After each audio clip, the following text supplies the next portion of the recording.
fine. Now we are going to start new topic of chapter number 4, determine adjoint of a matrix. Okay, so what will be the adjoint of a matrix? हमने matrix पढ़ा है. Matrix में पीछे हमने क्या पढ़ा है, उसमें ट्रांसपोज ऑफ मैट्रिक्स भी पढ़ा था.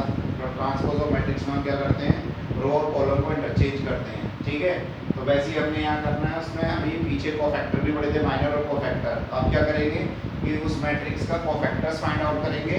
तो कोफैक्टर फाइंड करने के बाद जब आप उसका ट्रांसपोज करेंगे तो वो बन जाएगा आपका एडजॉइंट ए. ठीक है, मतलब आपने उस मैट्रिक्स के कोफैक्टर फाइंड आउट करनी है और उसका ट्रांसपोज करना है तो आपका एडजॉइंट ए मिल जाएगा. कैसे, लेट ए इक्वल्स टू, ये मैट्रिक्स है ए है, बी है square matrix of order n, n order का मैट्रिक्स है. तो then we define adjoint of A as adjoint A is equals to A I J, transpose of A I J. ठीक है, तो क्या दिखा रहा है यहाँ पे, ए आई जे रिप्रेजेंट कर रहा है उसको cofactor of A I J, small A I J in A. तो ये कोफैक्टर को रिप्रेजेंट कर रहा है उसका ट्रांसपोज. ठीक है, तो ये एडजॉइंट ए मिल जाएगा. तो हम एग्जांपल ले लेते हैं. Let A equals to small a11 a12 a13, इस तरीके से आपका मैट्रिक्स दे रखा है. इसका आप क्या करेंगे, कोफैक्टर फाइंड आउट करेंगे. तो सपोज करो कोफैक्टर आपने प्रिंट कर लिए, capital A11 capital A12 capital A13 capital A21 capital A22 capital A23 capital A31 capital A32 capital A33. इसका क्या किया हमने, ट्रांसपोज. तब आपका एडजॉइंट ए मिलेगा इस मैट्रिक्स का. ठीक है, तो ट्रांसपोज कैसे करते हैं, रो और कॉलम इंटरचेंज कर देते हैं. इस रो को आपने कॉलम बना दिया. देखो A11 A12 A13, second row को second column A21 A22 A23, third row को third column A31 A32 A33. तो इस तरीके से एडजॉइंट ए मिलेगा आपको. ठीक है, तो ये था 3/3 ऑर्डर का. But what will be the case in 2/2 order. Okay, तो for a square matrix of order 2 given by, तो आपको मैट्रिक्स ए दे रखा है ये. ठीक है, तो इसका क्या तरीका होता है इसका एडजॉइंट ए फाइंड करने का, कि इन दोनों को तो आप कर लेंगे इंटरचेंज. यानी A11 के प्लेस पे A22 आ जाएगा और A22 के प्लेस पे A11 आ जाएगा. ठीक है, ये दिखाया हमने, ये इंटरचेंज करके ये दिखा दिया. ठीक, उसके बाद इन दोनों के क्या कर लेंगे हम, साइन चेंज. सिर्फ साइन चेंज करनी है, वैल्यू जो है एज इट इज रहेगी वहाँ. तो ये देखो साइन चेंज कराएंगे तो माइनस A12 आ गया और माइनस A21 आ गया. ठीक है, तो इस तरीके से आप इसमें करेंगे इसके एडजॉइंट ए निकालने के लिए 2/2 में. ठीक है, 2/2 के लिए तो इजी है, बट 3/3 के लिए आपको पहले कोफैक्टर फाइंड आउट करने पड़ेंगे, फिर उसका ट्रांसपोज करेंगे, तब जाकर के आपका एडजॉइंट ए मिलेगा. ठीक है, उसके बाद कुछ रिजल्ट है, इंपॉर्टेंट रिजल्ट है जिनके बेस 1 मार्क्स के क्वेश्चंस बन सकते हैं, 1 मार्क्स 2 मार्क्स. तो I am telling you that results. Okay student, I was talking about some important results. First, for any square matrix A of order n, order क्या है उसका n है और कैसा है, स्क्वायर मैट्रिक्स है. ठीक है, और स्केलर है कोई k आपके पास. तो उस केस में पहला जो इम्पोर्टेंट रिजल्ट है वो ये है कि जब आप a और एडजॉइंट a का प्रोडक्ट करेंगे तो वो डिटरमिनेंट ऑफ a in के इक्वल होगा. ठीक है, यानी in का identity matrix of order n, और एडजॉइंट ए को ए से मल्टीप्लाई करोगे तब भी वो डिटरमिनेंट ए और आइडेंटिटी मैट्रिक्स आई एन के इक्वल होगा. ठीक है, determinant of A into I N. ठीक है, तो ये रिजल्ट किसके इक्वल होगा, determinant of A I N के इक्वल. उसके बाद सेकंड है कि अगर हम एडजॉइंट ए का डिटरमिनेंट निकालें, ठीक है, तो वो किसके इक्वल होगा, determinant of A power n-1. n क्या है यहाँ पे, ऑर्डर ऑफ द मैट्रिक्स. ठीक है, adjoint determinant of adjoint A is equals to determinant of A power n-1. उसके बाद अगर हम A और adjoint A को मल्टीप्लाई करें और उसके बाद उसका डिटरमिनेंट फाइंड आउट करें तो फिर वो determinant of A power n के इक्वल होगा. इसके इक्वल होगा determinant of A power n. उसके बाद नेक्स्ट रिजल्ट है हमारे पास, अगर adjoint A, ठीक है, adjoint A निकाल रखा है, उसका फिर से हम adjoint कर रहे हैं और उसका हम डिटरमिनेंट फाइंड आउट करें तो किसके इक्वल होगा, determinant of a power n-1 का स्क्वायर. ठीक है, किसके इक्वल होगा, determinant of a power n-1 का स्क्वायर. उसके बाद एडजॉइंट k क्या स्केलर है तो k तो बाहर आ जाएगा बट उसकी पावर क्या आएगी n-1. ठीक है, k power n-1 adjoint a इसके इक्वल होगा एडजॉइंट ka. ठीक है, उसके बाद नेक्स्ट रिजल्ट है एडजॉइंट एडजॉइंट ए, यानी एडजॉइंट ए को आप एडजॉइंट से मल्टीप्लाई कर रहे हैं तो किसके इक्वल होगा, determinant of A power n minus 2 into ए।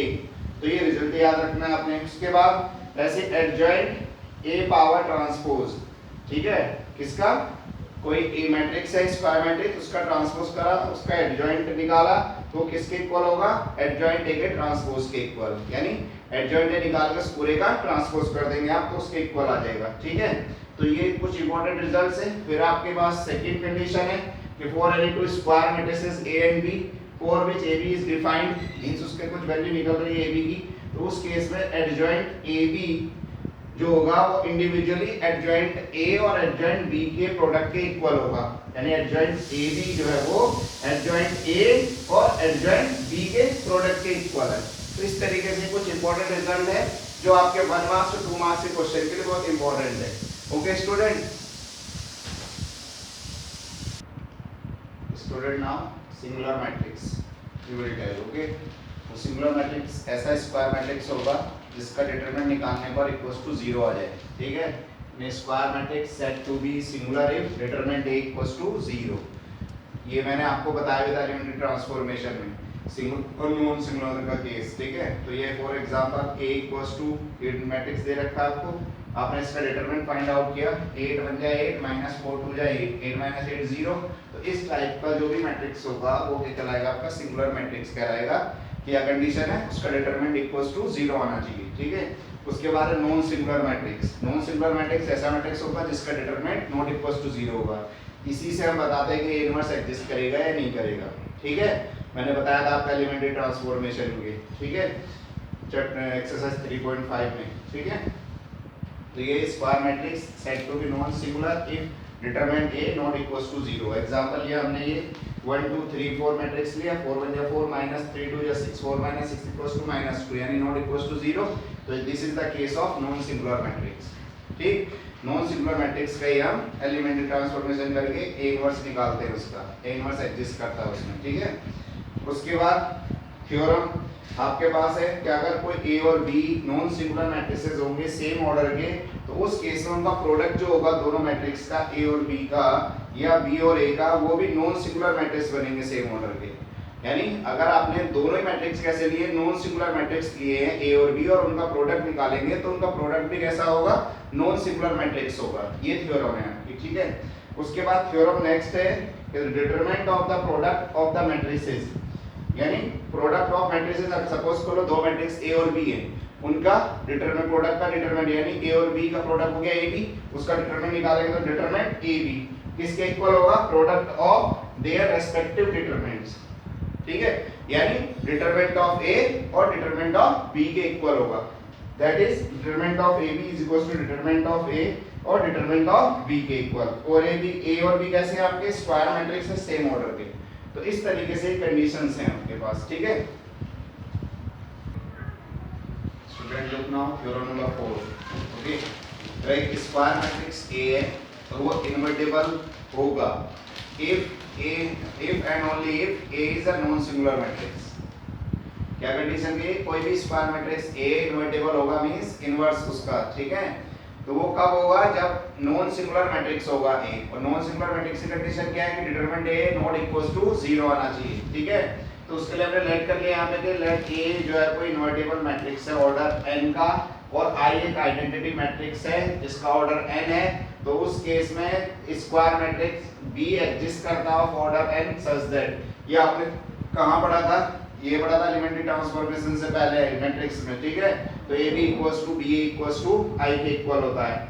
हमें पता है कि AB इक्वल्स टू I के इक्वल है, तो जब मैं इसका डिटरमिनेंट निकालूंगा और इसका डिटरमिनेंट निकालूंगा तो क्या बनेगा, डिटरमिनेंट ऑफ AB अभी पढ़ा था हमने, यहाँ पे थ्योरम नंबर 3 थी, ठीक है, कि जो डिटरमिनेंट ऑफ AB होगा वो determinant of A and determinant of B के इक्वल होगा। तो डिटरमिनेंट A डिटरमिनेंट B लिखा है इसके बेस पे, और determinant of I identity matrix का डिटरमिनेंट निकालेंगे तो वो क्या आ जाएगा, 1 आएगा, ठीक है। तो ये लिखते हैं इक्वल्स टू 1। इसका मतलब क्या होगा, जब डिटरमिनेंट A की वैल्यू जो होगी यहाँ पे वो नॉट इक्वल्स टू 0 के इक्वल होगी। इसका मतलब क्या हो गया कि A जो है एक नॉन सिंगुलर मैट्रिक्स है, A मैट्रिक्स कैसा है, नॉन सिंगुलर मैट्रिक्स है, ये यहाँ पर हमने प्रूव किया। उसके बाद हमने कहा कन्वर्सली अब उल्टा लेकर के चलते हैं। अभी तो सीधा आपने किया यहाँ पे कि A को हमने बता दिया नॉन सिंगुलर मैट्रिक्स है, ठीक। उसके बाद क्या है कि नॉन सिंगुलर मैट्रिक्स लेकर के चले तब हम उसका इन्वर्स निकाल देंगे। Let A B a non singular matrix that determinant of A not equals to 0। हमने ये पढ़ा है a adjoint a equals to adjoint a into a equals to determinant of a into i। ठीक है, ये अभी पढ़ा था हमने पीछे।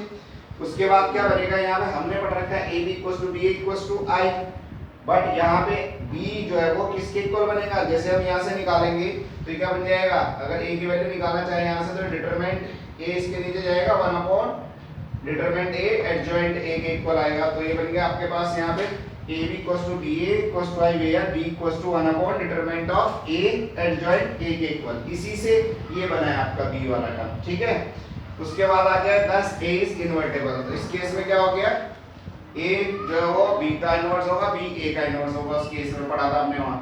तो a इज इनवर्टेबल हो गया। जब इनवर्टेबल है तो हम क्या लिख सकते हैं इसके प्लेस पे, a inverse is equals to 1 upon determinant of a adjoint a। तो a इनवर्स इस तरीके से आप फाइंड आउट करेंगे। ओके, तो ये थे आपकी लास्ट थ्योरम, इसमें theorem number 4। Okay, you will do it.